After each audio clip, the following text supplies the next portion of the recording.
what happened, and after she and Gomez leave, Wednesday regains consciousness and is shocked to see Principal Weems standing in front of her. When she steps out of the room, she finds herself in a forest filled with several doors. Weems keeps talking to her and reveals that she will be her spiritual guide because they share a family bond that goes back to the 13th ancestor. Weems's mission is to help her regain the powers she lost. As usual, Wednesday treats her with coldness and indifference, and Weems explains that she lost her powers because she abused them. Then she wakes her up from the dream. Afterward, we see Judy, who is acting as the interim head of Willow Hill Asylum, holding a press conference announcing that they will deal with the escaped patients who happen to be Wednesday Addams, Tyler Galpin, and a half-dead, half-alive creature, or zombie. After the press conference, Judy receives a call from her assistant who tells her he has taken care of all the escapees, except for Louise. Judy instructs him that Louise must be found and eliminated immediately. Later, Judy goes to Wednesday at the hospital, warning her not to interfere in the asylum's matters again, and telling her that the hospital is an inheritance from her father, and very precious to her. Wednesday ignores her and leaves. At that moment, she receives a message from someone telling her that she and Enid's lives will end today. Meanwhile, Tyler is at the hospital, and Wednesday tries to chase him, but he manages to escape.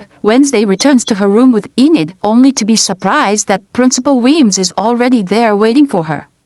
We realize that Wednesday is the only one who can see Principal Weems. Wednesday asks Enid to pack her things and go back home because Tyler intends to end both their lives, but Enid insists on staying by Wednesday's side, telling her she will never leave her. And although Wednesday says she wants to save her, Enid tells her she doesn't need anyone to save her. Then she walks out. That day happens to be the Day of the Dead, and we understand why Weems appeared to act as Wednesday's spiritual guide. Wednesday asks if she can restore the power she lost, but Weems replies that she isn't a genie, and Wednesday has to figure out the way herself. Their conversation is interrupted by Principal Dort, who is handing out t-shirts to students in order to gain popularity. He congratulates everyone on the Day of the Dead, which also coincides with the Outcasts' Memorial Day, and from his words it's clear he is a materialistic man, obsessed with money, something that disgusts Weems. Wednesday asks Dort to cancel the party he is hosting that night because the Hyde creature is on the loose and could cause countless deaths, yet the greedy principal refuses since he expects to collect large donations. Meanwhile, Judy's assistant is searching for the Hyde, Tyler, intending to take him down along with the other escapees, but Tyler suddenly appears behind him and kills him. The zombie hears the noise and enters to feast on Judy's assistant's brain. At that same time, Wednesday is at her mother's house searching for information about Thornhill with Weems advising her. Morticia appears and asks Wednesday who she's talking to.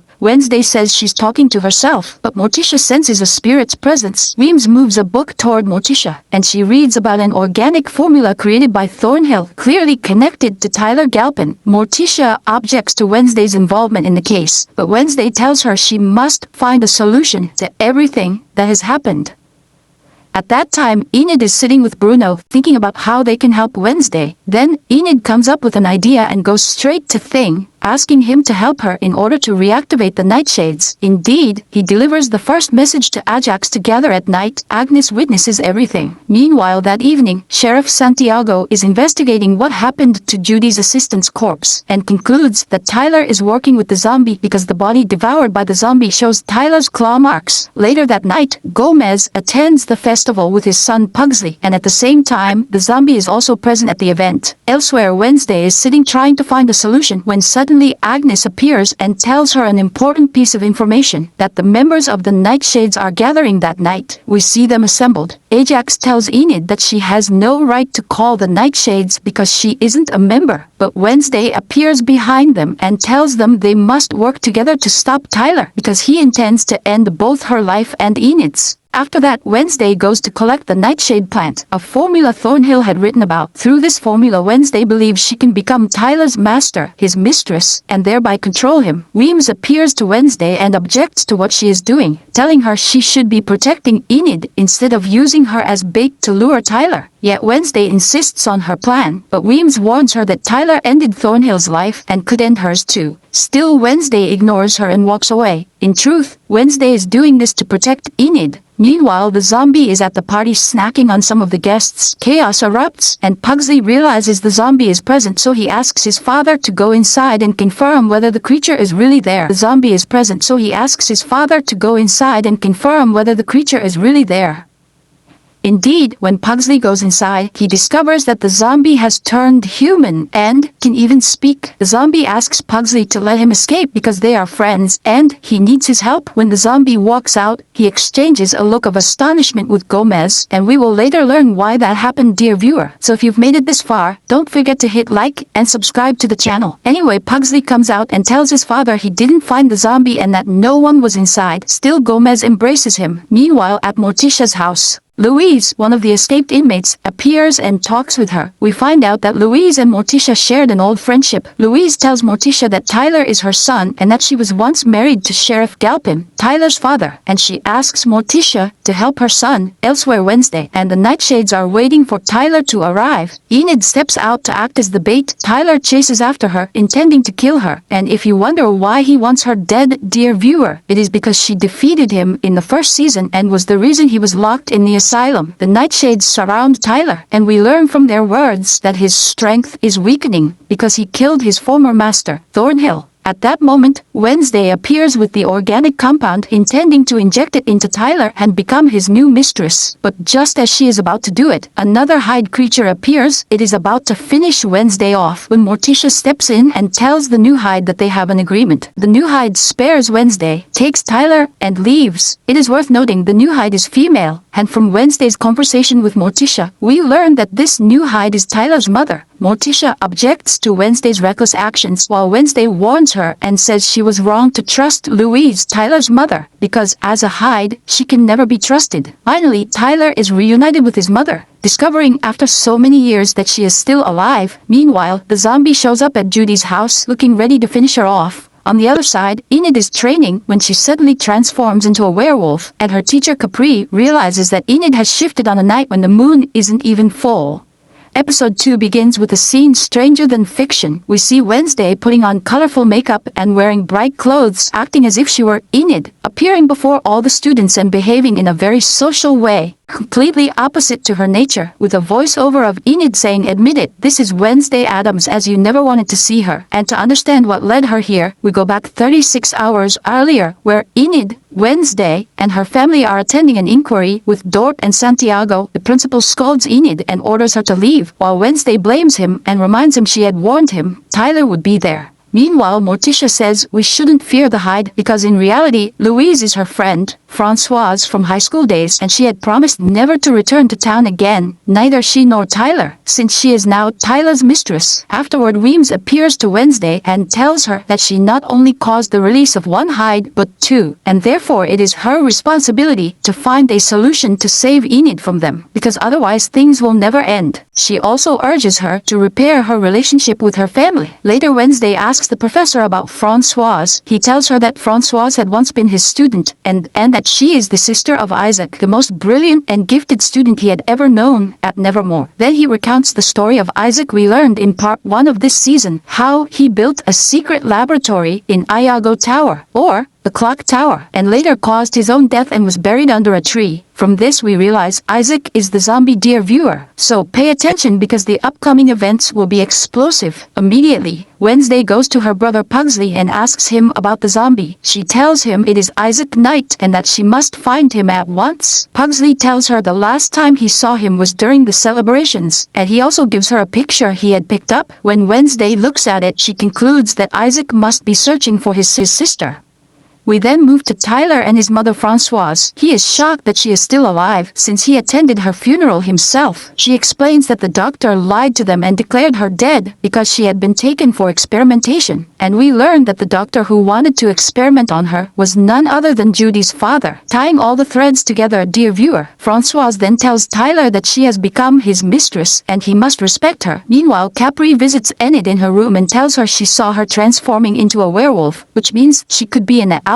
Being an alpha wolf would give her immense strength, but at the same time, if she transformed under a full moon, she would remain a wolf forever and never return to her human form. Enid is frightened, but Capri reassures her that there is a way to control it. At this moment, Wednesday goes to speak with her grandmother, asking about Aunt Ophelia and telling her about Francoise and her son Tyler, explaining that now there are 2 Hydes roaming free, which is a serious threat. She asks her grandmother to help her regain her powers because she needs them to face the Hydes. The grandmother directs her to the grave of Rootwood, saying she must go there and connect with her to find the solution. When Wednesday leaves, Enid talks to her about joining her in the dance performance for the upcoming school celebration and also asks her to share her plan, but Wednesday hides it from her, refusing to take her along and going out alone. Of course, Wednesday does this because she is afraid for Enid, but Enid decides to follow her and convince her to join the party. Wednesday arrives at Rootwood's grave, recites the incantations, and successfully manages to connect with her by reading the words inscribed on the tombstone. Wednesday asks Rootwood to give her powers back. Rootwood tells her to place her hand on the fire and she will regain her abilities temporarily, but there will be a price to pay. At that moment, Enid appears and grabs Wednesday's arm, and both of them lose consciousness at the same time. The next morning, Wednesday and Enid are horrified by what happened because they discover their bodies have been switched. Enid is now in Wednesday's body and Wednesday is in Enid's body. From this moment on, dear viewer, we will call Wednesday Enid and Enid Wednesday until they return to their original selves. Enid in Wednesday's body begs Wednesday to find a solution because she cannot stand being in her body for long, while Wednesday tells her she too cannot tolerate living in this colorful body for long, so she decides to return again to Rootwood's grave. Wednesday asks Enid to behave normally until she comes back. Agnes notices that Wednesday, who is actually Enid, is acting strangely and is surprised when she orders a colorful drink. This causes Enid to break out in a rash because she is allergic to colors. Morticia appears and gives her an ointment that helps her feel better. Meanwhile, Wednesday in Enid's body goes to Rootwood's grave, where Weems appears and warns her not to repeat the same ritual, also telling her she must return to her original body, because if she doesn't, both Wednesday and Enid will die. Once 24 hours have passed, elsewhere we see Isaac finally reaching Francoise and revealing to her that he is still alive, though at first she doesn't believe him and points a gun at him. Eventually she is convinced and hugs him, even telling Tyler to welcome his genius Uncle Isaac. Francoise is struck by a weakness that makes her cough up blood, and she explains to Tyler the cause of her illness. This illness afflicts Hydes. The immense power they possess comes at a price, shortening their lifespan and causing their lives to end prematurely. But Isaac tells them he has taken care of Judy and can now access Willow Hill Asylum to use the machine there to help Francoise heal and recover. Meanwhile, Wednesday is playing music to clear her mind when Professor Capri walks in, astonished at her talent. Believing she is Enid rather than Wednesday, Capri tells her she must lock herself in the iron cage once night falls because it's the only safe way to avoid permanently turning into a wolf. The goal is to stop her from transforming under the full moon. Wednesday then notices a picture of Rootwood and realizes she once lived in Morticia's house, so she decides to go there and search for any clues. She finds a secret door leading to the Chamber of the Dead, where Rootwood tells her that the only way to return to her own body is to be willing to die inside this foreign one. Morticia suddenly appears. Assuming Enid has been sent by Wednesday to spy on her, she throws her out and tells her to inform Wednesday to attend family dinner. Meanwhile, Enid, in the room, is rummaging through some belongings and finds Wednesday's journal, discovering that Wednesday has written terrible things about her, describing her as a shallow, silly girl obsessed with social media and appearances, completely superficial. Enid becomes furious and decides to get revenge on Wednesday by dressing in colorful clothes, just as we saw earlier, and dancing in front of all the students, who are shocked to see Wednesday acting in such a way. After a while, she begins itching because of her allergy to colors, and the moment Wednesday sees her like this, she becomes extremely angry. After a while, Wednesday discovers Bruno's betrayal of Enid when she overhears him talking to his girlfriend in the Philippines. She shocks him by revealing she can understand and speak Filipino, which leaves him stunned, and she tells him this means she's breaking up with him. Of course, Bruno thinks it is Enid ending the relationship. Capri then arrives and urges her to get to the cage quickly, or her life will be in danger. All of this happens under Agnes's watchful eyes. She goes to Enid's room and asks why she is acting this way, believing she is talking to Wednesday. Surprised that Wednesday is behaving so strangely, Agnes mentions that Enid has broken up with Bruno and is spending nights in werewolf theft protection cages. This makes Enid furious and even angrier when Agnes speaks poorly about her. So Enid lashes out, calling her a pathetic sycophant and telling her to disappear forever, which deeply wounds Agnes. Of course, dear viewer, I remind you, Agnes thinks she is speaking to Wednesday, not Enid. Later, Enid attends the family dinner while still in Wednesday's body. A conversation begins between her and Morticia. Morticia senses Weems's spirit and demands she reveal herself. Weems appears and tells Morticia everything, explaining that Wednesday went to Rootwood's grave, that her body was swapped with Enid's, and the biggest proof is that the Enid sitting with them now cannot see her. We learn they have only until morning to fix the situation, otherwise their lives will end before dawn, meaning both Enid and Wednesday. Meanwhile, at the professor's office, Isaac shows up to take his revenge. He decides to devour the professor's brain so that his human growth will be complete. Agnes witnesses this, screams and vanishes, while Isaac absorbs the professor's energy source and walks away. We then learn that Isaac took the energy source to use it at Willow Hill Asylum since the power was out in that cursed place. He, Tyler, and Francoise drive there in the car, with Agnes managing to hide inside the trunk. Meanwhile, Enid goes to Wednesday and tells her they must switch their bodies back before dawn. At that moment, Agnes calls them and reveals she is trapped in the trunk with Isaac, Tyler, and Francoise. She sends them her location so they can come and save the situation. Wednesday realizes they are heading to Willow Hill Asylum. At the asylum, Isaac prepares to treat Francoise, the treatment being to strip her of her ability to transform and make her fully human. Tyler notices someone suspicious and manages to capture Enid, locking her in a cell. This happens just as Wednesday and Enid arrive. Wednesday rushes in to save Agnes, while at the same time the procedure on Francoise is beginning. A fight breaks out with Tyler, and the girls manage to stop the treatment. Tyler is about to punish them, but Wednesday, still in Enid's body, transforms into a wolf and succeeds in overpowering him. Then the girls quickly escape before the lab explodes, and indeed, they succeed in getting out. Dear viewer, once outside, Agnes finally understands everything and realizes it was Enid who spoke to her in the room, happy to know she is still friends with Wednesday now. Finally, Wednesday and Enid return to Rootwood's grave and successfully reverse the body swap, each of them returning to her natural form. Wednesday tells Enid to go take a shower. Then Weems leads Wednesday to a grave where she discovers that the one destined to die is a member of the Addams family, not her friend Enid as she had feared.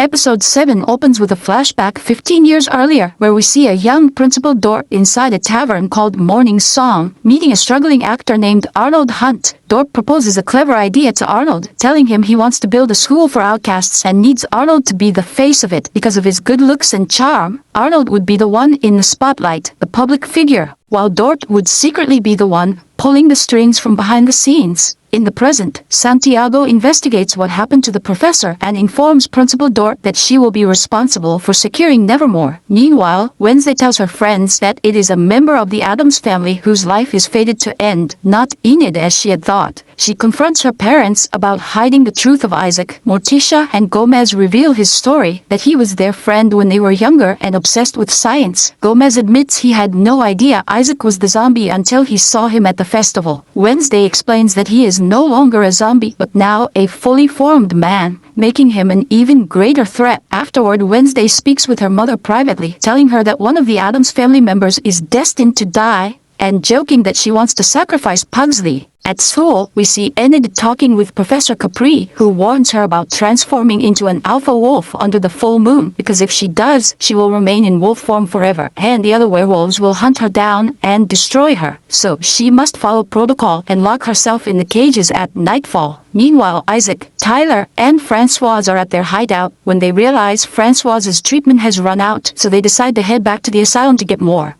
Wednesday keeps searching until she finally locates their hideout, realizing they had left to get more treatment. When she returns to school, she finds her grandmother there and asks if she is really going to donate to Dort. The grandmother shocks her by saying she won't give him a single penny and will enjoy watching the look of despair on his face. Indeed, when Dort presents her with a tempting offer, promising to dedicate a large part of the school in her family's name. She refuses and tells him she won't donate a cent, but Dort has a backup plan. He manipulates Bianca into enchanting her and convincing her to donate all her fortune to him. The next morning, Wednesday, and the family are stunned to learn that the grandmother is pledging her entire wealth to Principal Dort. Wednesday immediately suspects something is wrong and realizes Dort must have exploited Bianca to cast a spell on her grandmother. She rushes to confront Bianca, challenging her to a duel until she defeats her and forces her to confess. Bianca reveals everything, admitting that the principal used her to enchant the grandmother. But in a sudden moment of distraction, Bianca successfully enchants Wednesday, making her forget everything that was said. Fortunately, Agnes was present and overheard it all, later recounting the truth to Wednesday. When Wednesday demands she show herself, she is stunned to see Agnes dressed exactly like her, claiming she is just a copy, not the original. That night, Principal Dort confronts Bianca with Arnold, who turns out to be her father. Arnold demands his share of the profits, but Dort refuses to give him anything. Tensions rise until Dort burns Arnold alive in front of Bianca. Afterward comes the time of the grand party, where the grandmother is supposed to donate the money, and where Enid is also expected to perform her dance.